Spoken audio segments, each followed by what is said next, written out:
بھی ہیں, پیتے بھی ہیں, یہاں تک کہ ان کی بیویاں بھی ان کو پیش کی جاتی ہیں, اور پیش ہی نہیں کی جاتی, ان کے ساتھ شب باشی بھی کرتے ہیں, ہم بستری بھی کرتے ہیں. مجھے یہ بتاؤ, جو ہم بستری کرے گا اس کو غسل کی ضرورت بھی پڑے گی یا نہیں پڑے گی؟ جو کھائے گا تو اس کو لیٹرین کی ضرورت پڑے گی یا نہیں پڑے گی؟ وضو ٹوٹے گا یا نہیں؟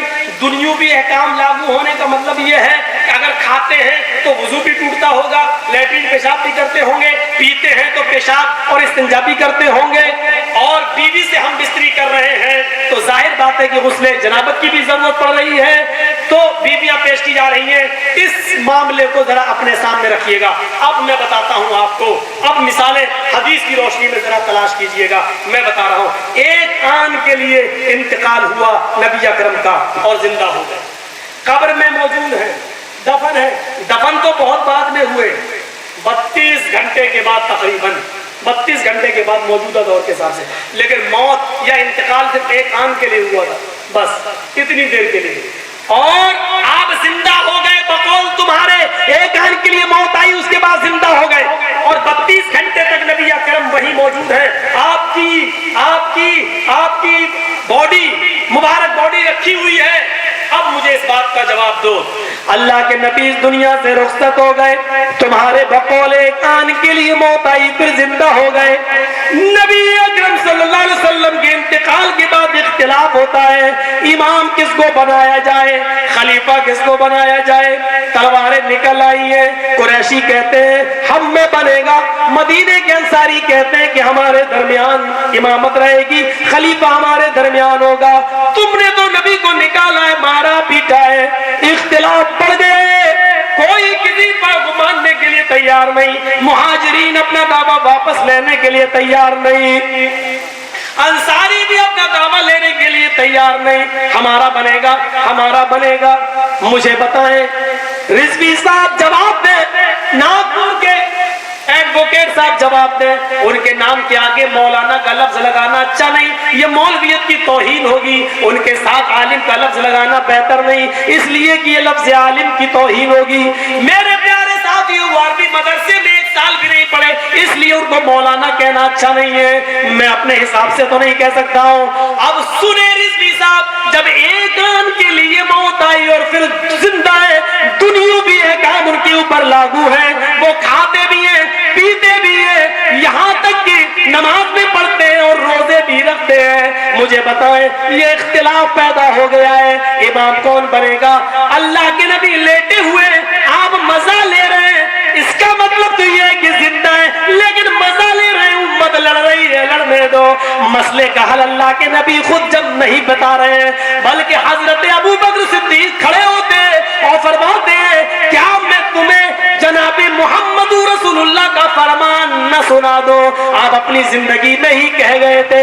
ابو بکر فرماتے ہیں کہ نبی اپنی زندگی میں ہی بتا گئے, یعنی زندگی میں اعلان کر گئے اب زندہ نہیں ہے, زندگی میں جو بتا گئے وہ میں فرمان سناتا ہوں. اللہ کے نبی نے فرمایا الائمۃ من قریش, امامت قریش میں باقی رہے گی, خلافت قریش میں باقی رہے گی.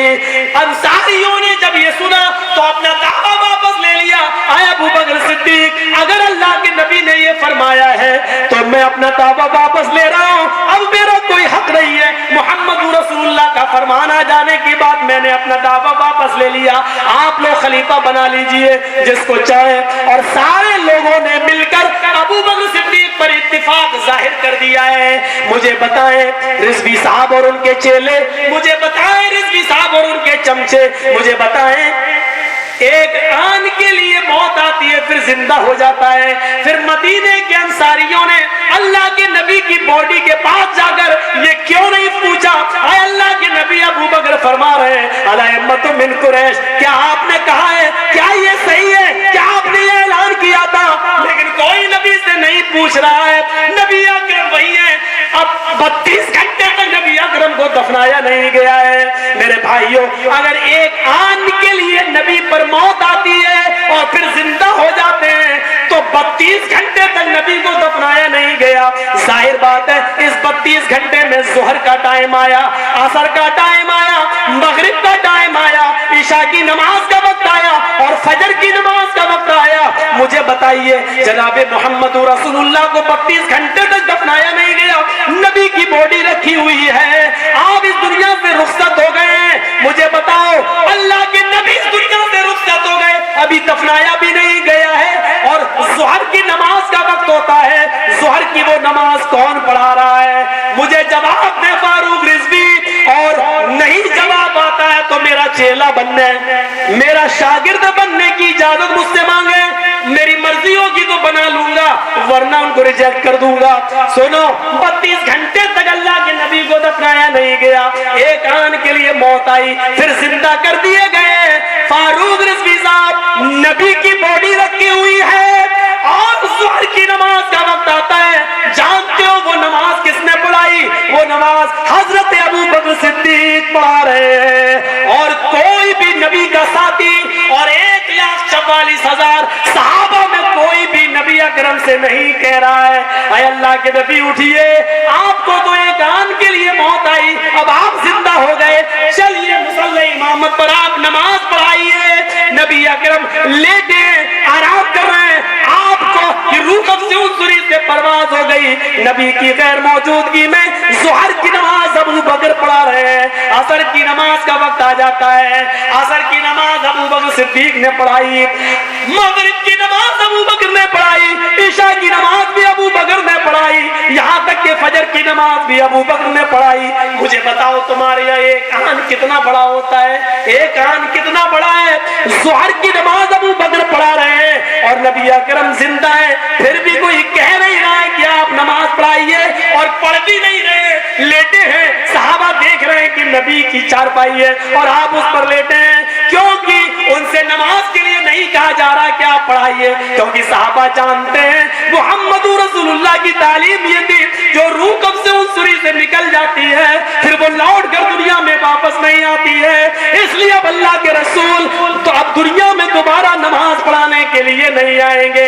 اسی معاملے کو لے کر تو جھگڑا ہوا تھا, حضرت عمر نے تلوار نکال لی تھی, اگر کسی نے کہہ دیا نبی کا انتقال ہو گیا تو گردن اڑا دوں گا. اللہ کے نبی تو اللہ سے ملنے گئے جیسے موسیٰ گئے تھے اور پھر واپس آئے, نبی بھی واپس آئیں گے, تو چونکہ اس میں حیات کا عقیدہ تھا, نبی زندہ ہے وہ لوٹ کر آئیں گے, اس عقیدے پر سر ابو بکر نے لگائی تھی. فرمایا عمر ہوش میں آؤ, تمہیں نہیں معلوم اللہ کے نبی اس دنیا سے چلے گئے ہیں, اور چلے گئے تو لوٹ کر واپس نہیں آئیں گے. آئے عمر کیا تم نے قرآن کی آیت نہیں پڑھی؟ وما محمد الا رسول قد خلت من قبلہ الرسل افإن مات أو قتل انقلبتم على أعقابكم. محمد رسول اللہ تو ایک پیغمبر ہے, ایک رسول ہے, ان سے پہلے بھی بہت سے رسول گزر چکے ہیں, کیا یہ انتقال کر جائیں؟ افإن مات, کیا اگر یہ انتقال کر جائیں, یعنی نبی محمد اگر انتقال کر جائیں, او قتل یا میدان جنگ میں قتل کر دیے جائیں, انقلبتم علی اعقابکم, تو کیا تم اپنی ایڑیوں کے بل پلٹ جاؤ گے؟ کیا تم دین سے منہ پھیر لو گے؟ میرے بھائیوں, قرآن کی آیت سے دلیل دی حضرت ابو بکر صدیق نے, حضرت عمر نے اپنا عقیدہ بدل لیا, کہا اب مجھے یقین ہو گیا کہ اللہ کے رسول اس دنیا سے رخصت ہو گئے. اچھا میرے پیارے بھائیوں, قصور تمہارا نہیں ہے, تمہارا کیا قصور ہوگا, ہم تمہیں کیوں مجرم کہیں, لیکن اتنا بتا دو اللہ کے نبی کی ڈیڈ باڈی ہے, اب نبی کو غسل دیا جا رہا ہے, صحابہ کو معلوم نہیں ہے نبی کو غسل کیسے دیا جائے. سنیے مجھے بتائیں ناپوری بابا, میرے بھائیوں نبی اکرم اس دنیا سے رخصت ہو گئے اور 32 گھنٹے تک آپ کی ڈیڈ باڈی کو دفنایا نہیں گیا. مجھے اتنا بتائیں کہ غسل دیا جا رہا ہے, لیکن صحابہ کو معلوم نہیں ہے کہ غسل کیسے دیا جائے, کپڑے اتار کر دیا جائے یا کپڑے پہنا کر دیا جائے, کپڑے اتار کر دیا جائے یا کپڑے پہنا کر دیا جائے, معلوم نہیں. آپس میں مشورہ کر رہے ہیں نبی کے کپڑے اتارے جائیں گے یا نہیں. کچھ کہتے ہیں نہیں, نبی کے کپڑے کیسے اتار سکتے ہو, نہیں نہیں نہیں, نبی بھی عام لوگوں کی طرح کیا, کچھ لوگ کہتے ہیں نہیں، جیسے اور لوگوں کو غسل دیا جاتا ہے ایسی نبی کو بھی غسل دیا جائے گا، کپڑے اتارے جائیں گے۔ اختلاف نے سنگین حالات پیدا کر دیے، تلواریں کھنچ گئی، کیسے غسل دیا جائے، کپڑے اتار کر یا پہنائے ہوئے؟ نبی کو ایک آن کے لیے موت آئی، پھر زندہ کر دیے گئے، صحابہ میں تلواریں کھینچی ہوئی ہیں، اختلاف ہو گیا، لیکن نبی مزہ لے رہے ہیں بقول اس لکھنے والے کتاب کے۔ آپ کہہ بھی نہیں رہے ہیں نہیں مجھے کپڑے پہنا کر کے سن دو، اتنا کہہ دیتے مسئلہ حل ہو جاتا۔ ارے تمہارے یہاں تو ایسے ایسے بزرگ گزرے ہیں کہ جب ان کا جنازہ لے کے جا رہے تھے لوگ تو وہ آنکھیں کھول کر دیکھ رہے تھے کہ میرا جنازہ کون لوگ لے کے جا رہے ہیں۔ اور جب جنازے کی نماز پڑھانے والا شرط تھی کہ ایسا آدمی ہو جو جس کی تہجد کی نماز کبھی نہ چھوٹی ہو، تو ایسا آدمی کہیں نہیں ملا، تو خود انہوں نے اپنی نماز خود پڑھائی جنازے کی۔ پتہ نہیں مرا تھا کہ زندہ تھا، اپنی جنازے کی نماز خود پڑھا رہا ہے۔ میرے بھائیوں تصور کرو، تمہارے آنکھیں کھولنے والا آدمی بزرگ یہ پتہ لگا سکتا ہے کہ میرا جنازہ کون اٹھا کے لے جا رہا ہے اور اپنی جنازے کی نماز خود پڑھا رہا ہے، تو کیا نبی اکرم زندہ ہونے کے باوجود اتنا نہیں بول سکتے تھے کہ نہیں مجھے کپڑے پہنا کر غسل دو یا کپڑے اتار کر؟ صحابہ لڑ رہے ہیں، اختلاف ہے، نہیں اللہ کے نبی تو نہیں بولے، اور کیسے بول دے؟ انک میت و انہم میتون کا قانون لاگو ہو چکا ہے۔ وما محمد الا رسول قد خلت من قبلہ الرسل، یہ قانون لاگو ہو چکا ہے۔ نبی اب اس پوزیشن میں نہیں ہے کہ اختلاف کو ختم کر سکے، اس لیے اللہ تعالیٰ نے جتنے لوگ اختلاف کر رہے تھے سب کو نیند گنود کی تاریخ کر دی۔ ابن ماجہ کی روایت ہے سب کو نیند آ گئی، سب سو گئے، تھوڑی دیر کے بعد سب کو ہوش آ گیا، اٹھ گئے، سب کو خواب میں بتا دیا، سب کو خواب میں۔ اللہ کے نبی فرما رہے ہیں نبیوں کے کپڑے نہیں اتارے جاتے، ان کو کپڑوں کے پہنائے پہنائے اوپر سے غسل دیا جاتا۔ جب ہر آدمی نے یہ خواب بیان کیا، ہر آدمی نے یہ بتایا کہ یہ بات آئی ہے، اللہ نے مجھے یہ خواب دکھلایا کہ نبیوں کے کپڑے نہیں اتارے جاتے، بغیر کپڑے اتارے غسل دیا جائے، تو سب نے کہا یہ تو میں نے بھی دیکھا، یہ میں نے بھی دیکھا، اختلاف ختم ہو گیا۔ میرے کہنے کا مقصد صرف یہ تھا میرے بھائیوں کہ نبی اکرم جناب محمد رسول اللہ صلی اللہ علیہ وسلم خود اختلاف ختم نہیں کر رہے ہیں، بول نہیں رہے ہیں، بلکہ ایسا ہو رہا ہے اللہ کے نبی کی ڈیڈ باڈی ہے اور بقول آپ کے ایک لمحے کے لیے انتقال ہوا، ایک آن کے لیے پھر زندہ کر دیے گئے، لیکن یہ اختلاف ہوتا ہے نبی کو دفنایا کہاں جائے گا؟ مکے والے بول رہے ہیں ہم اللہ کے رسول کی باڈی کو مکہ لے جائیں گے، مکے میں دفنائیں گے۔ دوسرا گروہ اٹھتا ہے کہتا کہ ہم خانہ کعبہ میں دفنائیں گے، تیسرا گروہ اٹھتا ہے کہتا مدینے میں دفنائیں گے، چوتھا گروہ صحابہ میں ہوتا ہے کہ نہیں ہم مسجد نبوی میں دفنائیں گے، پانچواں ایک اور گروہ نکلتا ہے وہ کہتا ہے نہ مکہ نہ مدینہ نہ خانہ کعبہ نہ مسجد نبوی، ہم نبی اکرم کو بیت المقدس لے جائیں گے اور بیت المقدس میں دفنائیں گے۔ پانچ گروہ ہیں، لیکن نبی اکرم ایک آن کے لیے انتقال کی اور پھر زندہ ہیں۔ اس اختلاف کو دیکھ رہے ہیں، پانچ گروہ ہو گئے، لیکن یہ نہیں کہہ پا رہے نہیں مجھے نہ مکہ نہ مدینہ، مجھے وہی دفناؤ جہاں میرا انتقال ہوا ہے۔ جانتے ہو حضرت ابوبکر صدیق کھڑے ہوتے ہیں اور کہتے ہیں اللہ کے نبی نے فرمایا تھا زندگی میں جب آپ زندہ تھے تو فرمایا تھا نبیوں کی روح جہاں قبض ہوتی ہے وہیں پر ان کو دفنایا جاتا ہے، یعنی اشارہ ہے کہ مجھے بھی وہی دفناؤ جہاں میری روح قبض ہو، لہذا اسی جگہ پر اللہ کے رسول کو دفنایا جائے گا۔ غرض یہ کہ نبی زندہ ہیں تمہارے عقیدے کے مطابق، لیکن بول نہیں رہے ہیں اور اختلاف کرانے میں آپ کو مزہ آ رہا ہے، یہی کہنا چاہتے ہو؟ بتاؤ رسول کی توہین کون کر رہا ہے؟ تو میرے پیارے ساتھیوں یہ معاملات تھے۔ آئیے اب ذرا ایک چیز اور بتائیں، ارے جن حیات بزرگوں کو زندہ مان لینے کے نقصانات کیا کیا ہوئے آپ کو معلوم ہے؟ جب نبیوں کو زندہ مانا، ولیوں کو زندہ مانا، تو یہ سید احمد کبیر بدوی کا حال دیکھ رہے ہیں آپ، کیا ہوا؟ عبد الوہاب جاؤ یہ لڑکی میں نے تمہیں دی، یہ قریض ہبہ، یہ نقصانات پیدا ہو رہے ہیں اسی ملفوظات میں.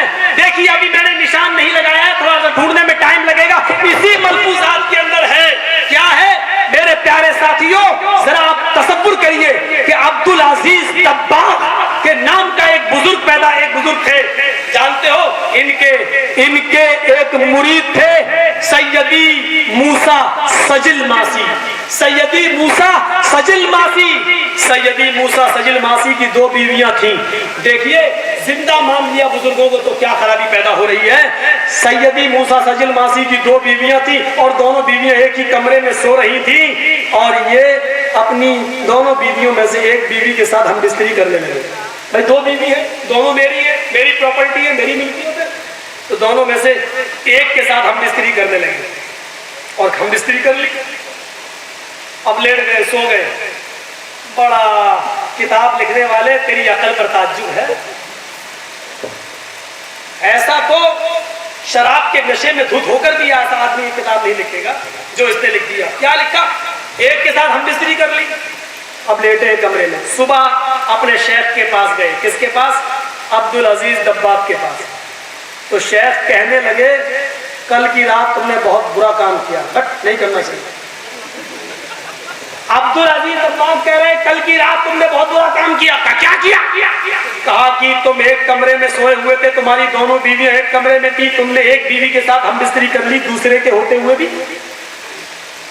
تو یہ بولتے ہیں سیدی موسیٰ سجل ماسی، ہاں یہ تو بات صحیح ہے، 2 بیویاں کمرے میں سو رہی تھی، لیکن ایک کے ساتھ میں نے کی، جس کے ساتھ ہم بستری کی وہ جاگ رہی تھی لیکن دوسری تو سو رہی تھی. میں نے اس کے سامنے نہیں کیا، وہ سو رہی تھی. عبدالعزیز دباغ کہتے ہیں سو نہیں رہی تھی، مکر کر رہی تھی. مکر، فریب، آنکھیں کھول کھول کے دیکھ رہی تھی، مکر کر رہی تھی. اور تمہیں ایسا نہیں کرنا چاہیے.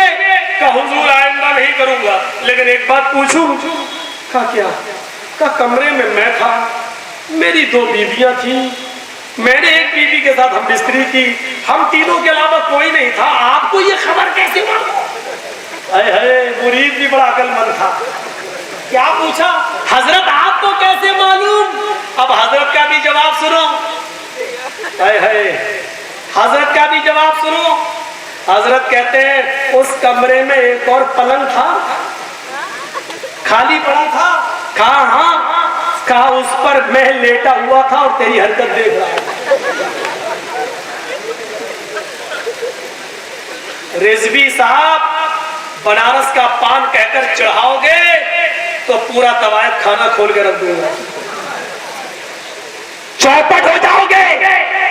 مولوی چرچیز کو بدنام کرنے سے بدنامی نہیں. بنارس سے جس دن رہائی ہوئی اسی دن بنارس کے لوگوں نے جلسے کا اعلان کر دیا. آج بھی اسی محلے میں میرا پروگرام تھا جس محلے کا میٹر ہے بنارس کا. لیکن ہمارے بزرگ ہیں، محترم ہیں، نسو بھائی ہیں اور بنارس کے 1-2 لوگوں نے کہا کہ نہیں، ابھی آپ 1 آدھ مہینہ تھوڑا سا اپنے ماحول کو سمجھائیے. اسی محلے کا میٹر، ابھی اس محلے میں پروگرام مت کیجیے، تھوڑا سا رک جائیے، صبر کیجیے، بعد میں بہت پروگرام ہوں گے. میرے بھائیوں، جیل میں رہنے کے باوجود میں سوچ رہا تھا کہ بہت جلدی لوگ اس معاملے کو مان لیں گے، لیکن سب سے زیادہ ساتھ میرا بنارس کے لوگوں نے دیا. ہر دن بیچارے آئے، جماعت نے ساتھ دیا اور اس محلے کے لوگوں نے، جس محلے کی لڑکی کو پیش کیا گیا میرے لیے، سب سے زیادہ اس محلے کے لوگ ہمارے پاس ملنے جلنے آئے. میرے بھائیوں، انہوں نے جیلر کو لے دے کے معاملہ سلجھایا. مولانا کو تکلیف نہیں ہونی چاہیے، مولانا کو دقت نہیں ہونی چاہیے، مولانا کو کام نہیں ہونا چاہیے. الگ روم مل گیا، الگ سے کھانا آنے لگا. لیکن پجڑا چاہے کتنا سونے کا ہو، بہرحال وہ پجڑا ہی ہوتا ہے. میرے بھائیوں، مجبوریاں ہوتی ہیں، لیکن ہم نے بھی وہاں جا کر اپنا وقت بیکار نہیں گزارا ہے. الحمدللہ ایک جمعے کا خطبہ دیا، نماز پڑھائی. جمعے کا خطبہ نہیں ہوتا تھا، جمعے کا خطبہ چالو ہوا. لیکن جس دن میں نے جو پہلا جمعہ میں نے چالو کیا، سب لوگوں نے پڑھا. اسی شام کو جیلر نے آ کر ہم سے کہا کہ مولانا صاحب معاف کیجئے، جو کام اس جیل میں شروع سے نہیں ہو رہا ہے وہ اب لاگو مت کیجئے. ہم مجبور ہیں، ہم جمعے کی اجازت نہیں دے سکتے ہیں. آپ لوگ اپنے اپنے روم میں نماز پڑھ لیجئے، لیکن جمعے کے لیے سب دائرے سے لوگوں کو نکالنا اور جمعے کی نماز، جمعے کے دن ملاقات بھی ہوتی ہے لوگوں کی، ہم آپ کو اجازت نہیں دے سکتے.